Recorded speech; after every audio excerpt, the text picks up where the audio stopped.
Hello friends, basic education channel में आप सभी का स्वागत है। मैं हूं न्योम।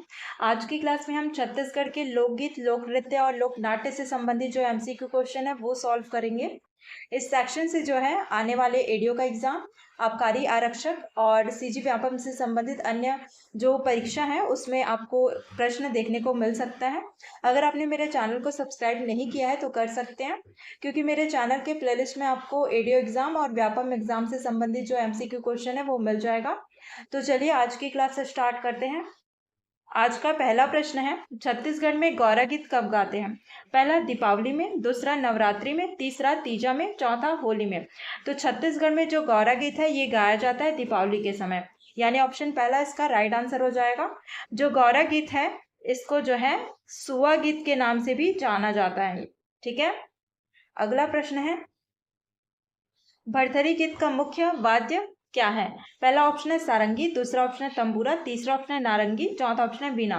तो भरथरी गीत का मुख्य वाद्य यंत्र होता है एक तारा और सारंगी। एक तारा और सारंगी, ये एग्जाम में पूछा जाता है। ठीक है, यानी इस प्रश्न का राइट आंसर हो जाएगा ऑप्शन पहला। ठीक है, जो भरथरी गीत है इसमें बेसिकली जो है राजा भरथरी और रानी जो पिंगला है इनके वैराग्य जीवन का वर्णन है। ठीक है, अगला प्रश्न है, किस गायन शैली से प्रख्यात गायिका सूरजबाई खांडे जुड़ी थी? पहला ऑप्शन है पंडवानी, दूसरा ऑप्शन है खंडवा, तीसरा ऑप्शन है गौरा, चौथा ऑप्शन है भरथरी।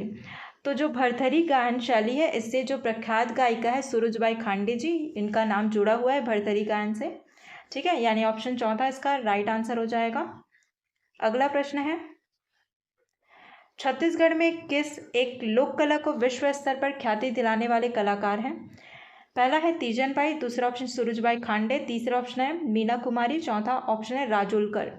तो छत्तीसगढ़ में जो है तीजन बाई जो है इन्होंने पंडवानी को, ठीक है, पंडवानी को विश्व स्तर पर ख्याति दिलाने में महत्वपूर्ण योगदान दिया था। तो इसका राइट आंसर हो जाएगा इस प्रश्न का ऑप्शन पहला तीजन बाई। अगला प्रश्न है, वेदमती और कपालिक छत्तीसगढ़ के किस लोक नृत्य की दो प्रमुख नाट्य शैलियां हैं? पहला है गेड़ी, दूसरा ऑप्शन है पंथी, तीसरा ऑप्शन है राउत नाचा, चौथा ऑप्शन है पंडवानी। तो वेदमती और कपालिक ये दो शैलियां होती है किसकी? पंडवानी की। ठीक है, पंडवानी की दो शैलियां होती हैं, एक होती है वेदमती शैली और दूसरा होता है कपालिक शैली। ठीक है, याद रखिएगा जो वेदमती शैली है इसमें जो है विरासन में बैठकर जो है गायन किया जाता है, और जो कपालिक श्रेणी है, शैली है, उसमें जो है खड़े होकर नृत्य करते हुए जो है पंडवानी को प्रस्तुत किया जाता है। तो इस प्रश्न का राइट आंसर हो जाएगा ऑप्शन चौथा। अगला प्रश्न है, भड़ौनी गीत किस अवसर पर गाया जाता है? पहला ऑप्शन है जन्म, दूसरा मृत्यु, तीसरा ऑप्शन है फसल कटाई, चौथा ऑप्शन है विवाह। तो जो भड़ौनी गीत है ये जो है विवाह के अवसर पर गाया जाने वाला गीत है, यानी ऑप्शन चौथा इसका राइट आंसर हो जाएगा। अगला प्रश्न है, श्रृंगार रस की प्रधानता किस लोकगीत में होती है? पहला ऑप्शन है भरथरी, दूसरा ऑप्शन है ददरिया, तीसरा ऑप्शन है बांस गीत, चौथा ऑप्शन है पंडवानी। तो जो श्रृंगार रस है इसकी प्रधानता होती है ददरिया गीत में, यानी ऑप्शन दूसरा इसका राइट आंसर हो जाएगा।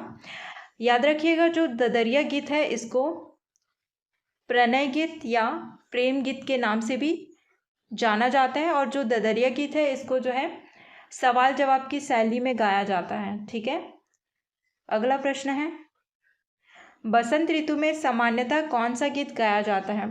पहला ऑप्शन है बारामासी, दूसरा ऑप्शन है सोहर, तीसरा ऑप्शन है पठौनी, चौथा ऑप्शन है फाग। तो बसंत ऋतु में सामान्यतः जो है फाग गीत जो है होली के अवसर पर गाया जाता है, यानी ऑप्शन चौथा इसका राइट आंसर हो जाएगा। अगला प्रश्न है, छत्तीसगढ़ के लोकगीतों का राजा किस गीत को कहा जाता है? पहला ऑप्शन है ददरिया, दूसरा ऑप्शन है भरथरी, तीसरा ऑप्शन है पंथी, चौथा ऑप्शन है चंदैनी गायन। तो छत्तीसगढ़ के लोकगीतों का राजा ये कहा जाता है ददरिया गीत को। ठीक है, इसको ही प्रणय या प्रेम गीत के नाम से भी जाना जाता है। ठीक है, यानी ऑप्शन पहला इसका राइट आंसर हो जाएगा। अगला प्रश्न है, छत्तीसगढ़ में कबीर गायन के प्रसिद्ध कलाकार कौन है? पहला ऑप्शन है श्रीमती तीजन बाई, दूसरा ऑप्शन है भारती बंधु, तीसरा ऑप्शन है देवदास बंजारे, चौथा ऑप्शन है श्रीमती ममता चंद्राकर। तो छत्तीसगढ़ में जो कबीर गायन है इसके प्रसिद्ध कलाकार हैं वो है भारती बंधु, यानी ऑप्शन दूसरा इसका राइट आंसर हो जाएगा। बाकी जो श्रीमती तीजन बाई है ये पंडवानी गायिका हैं कपालिक शैली की, ठीक है। देवदास बंजारे जी ये पंथी नृत्य से संबंधित हैं और श्रीमती ममता चंद्राकर ये छत्तीसगढ़ की लोक गायिका हैं, ठीक है। अगला प्रश्न है, निम्नांकित में से कौन सा एक छत्तीसगढ़ का पारंपरिक लोकगीत नहीं है? पहला ऑप्शन है सोहर गीत, दूसरा ऑप्शन है पठौनी गीत, तीसरा ऑप्शन है बिहू गीत, चौथा ऑप्शन है छेरछेरा गीत। तो छत्तीसगढ़ का पारंपरिक लोकगीत नहीं है तो वो है बिहू गीत, यानी ऑप्शन तीसरा इसका राइट आंसर हो जाएगा। बिहू गीत ये जो है असम का लोकगीत है, ठीक है, असम राज्य का लोकगीत है बिहू। अगला प्रश्न है, इस राज्य का मंगरोहन गीत किस प्रकार का गीत है? पहला ऑप्शन है संस्कार गीत, दूसरा ऑप्शन है पर्व गीत, तीसरा ऑप्शन है श्रृंगार गीत, चौथा ऑप्शन है धार्मिक गीत। तो छत्तीसगढ़ राज्य का मंगरोहन गीत ये जो है विवाह संस्कार गीत है, ठीक है, विवाह के अवसर पर इसे गाया जाता है, यानी ऑप्शन पहला इसका राइट आंसर हो जाएगा। अगला प्रश्न है, सोहर गीत संबंधित है, पहला ऑप्शन है बच्चों के जन्म के समय, दूसरा ऑप्शन है विवाह के समय, तीसरा ऑप्शन है मृत्यु के समय, चौथा ऑप्शन है इनमें से कोई नहीं। तो जो सोहर गीत है ये गाया जाता है बच्चों के जन्म के समय, यानी ऑप्शन पहला इसका राइट आंसर हो जाएगा। अगला प्रश्न है, इस राज्य की संस्कृति के निम्नलिखित में से कौन से मूल तत्व हैं? पहला ऑप्शन है प्रकृति का सम्मान, दूसरा ऑप्शन है कृषि व्यवस्था, तीसरा ऑप्शन है जनजातीय परंपराएं, चौथा ऑप्शन है उपरोक्त सभी। तो छत्तीसगढ़ की संस्कृति के जो मूल तत्व हैं वो हैं प्रकृति का सम्मान करना, कृषि व्यवस्था, जनजातीय परंपरा, ये सभी जो है हमारे छत्तीसगढ़ संस्कृति के मूल तत्व हैं, यानी ऑप्शन चौथा इसका राइट आंसर हो जाएगा। अगला प्रश्न है, छत्तीसगढ़ के एकल नाटक के कला रूप का क्या नाम है? पहला ऑप्शन है पंथी, दूसरा ऑप्शन है पंडवानी, तीसरा ऑप्शन है राउत नाचा, चौथा ऑप्शन है सोहर। तो छत्तीसगढ़ के एकल नाटक के कला रूप का नाम है पंडवानी, यानी ऑप्शन दूसरा इसका राइट आंसर हो जाएगा। अगला प्रश्न है, बांस गीत कौन गाते हैं? पहला ऑप्शन है देवार, दूसरा ऑप्शन है बसदेवा, तीसरा ऑप्शन है राउत, चौथा ऑप्शन है भाट। तो बांस गीत ये गाया जाता है राउत के द्वारा, यानी ऑप्शन तीसरा इसका राइट आंसर हो जाएगा। देखिए बांस गीत से संबंधित जो कलाकार हैं उनका नाम भी एग्जाम में पूछा जाता है, तो इसका नाम है, कलाकार का नाम केजू राम यादव और है नकुल यादव, ठीक है, ये दोनों कलाकार बांस गीत से संबंधित हैं, ठीक है। अगला प्रश्न है, बांस गीत गायन में निम्न में से किस वाद्य यंत्र का उपयोग होता है?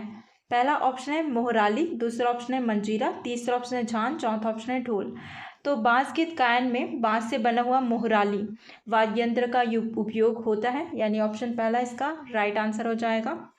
अगला प्रश्न है, चंदैनी लोक गायन के प्रमुख पात्र कौन है? पहला ऑप्शन है नल दमयंती, दूसरा ऑप्शन है लोरिक चंदा, तीसरा ऑप्शन है दुष्यंत शकुंतला, चौथा ऑप्शन है राजा हीर। तो चंदैनी लोक गायन के प्रमुख पात्र हैं लोरिक और चंदा, यानी ऑप्शन दूसरा इसका राइट आंसर हो जाएगा। इसमें जो है लोरिक और चंदा के जो प्रेम प्रसंग है उसका वर्णन किया गया है चंदैनी लोक गायन में, ठीक है। इसके गीतकार का नाम भी पूछा जाता है एग्जाम में, तो चंदैनी लोक गायन के जो गीतकार हैं उनका नाम है चिंता दास, ठीक है। अगला प्रश्न है, चंदैनी लोक गायन के प्रमुख वाद्य यंत्र हैं। पहला ऑप्शन है मोहराली, दूसरा ऑप्शन है मंजीरा, तीसरा ऑप्शन है मृदंग, चौथा ऑप्शन है ढोलक। तो चंदैनी लोक गायन के प्रमुख वाद्य यंत्र हैं टिमकी और ढोलक, ठीक है, टिमकी और ढोलक। तो इस प्रश्न का राइट आंसर हो जाएगा ऑप्शन चौथा। अगला प्रश्न है, किस पारंपरिक छत्तीसगढ़ी लोकगीत में गंगा का नाम बार बार आता है? पहला ऑप्शन है भोजली, दूसरा ऑप्शन है जवारा, तीसरा ऑप्शन है सोहर, चौथा ऑप्शन है सुआ। तो छत्तीसगढ़ की जो पारंपरिक लोकगीत है भोजली, जिसमें जो है गंगा का नाम बार बार आता है, यानी ऑप्शन पहला इसका राइट आंसर हो जाएगा, ठीक है। तो आज की क्लास में बस इतना ही। वीडियो अगर पसंद आया होगा तो वीडियो को लाइक शेयर कीजिएगा और चैनल को सब्सक्राइब कीजिएगा, ठीक है। मिलते हैं अगली क्लास में।